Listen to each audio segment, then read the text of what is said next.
বিষয়।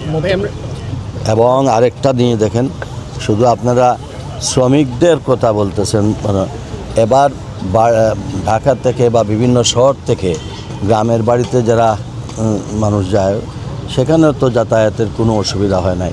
আমাদের প্রত্যেকে যেভাবে প্রতিদিন যাওয়া যায় সেইভাবেই গিয়েছে।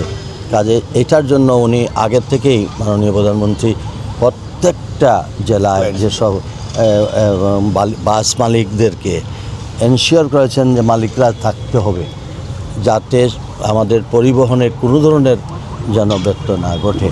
তো এটা উনি আগের থেকেই প্রিপারেশন নেওয়ার কারণে শৃঙ্খলভাবে সারা দেশে আজকে লঞ্চে বলেন, বাসে বলেন, ট্রেনে বলেন, সব জায়গায় মোটামুটি আপনারাই তো মিডিয়ার মাধ্যমে সেটা প্রকাশ হয়েছে।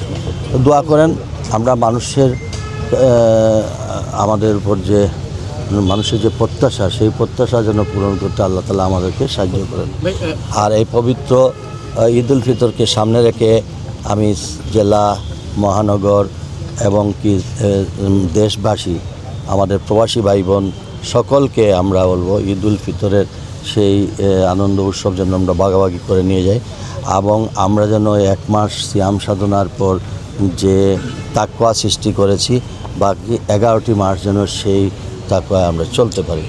আর আমাদের মধ্যে হানাহানি, হিংসা বিদ্বেষ, প্রতিহিংসা এগুলা পরিহার করে দেশটাকে সামনের দিকে নিয়ে যাওয়ার জন্য এই দেশ আমাদের সকলের কাজে দল মত নির্বিশেষে ঊর্ধ্বে উঠে সকলকে নিয়েই আমরা সুন্দর একটা পরিবেশে যেন আমরা আগামী দিন চলতে। গত 1.5 বছরে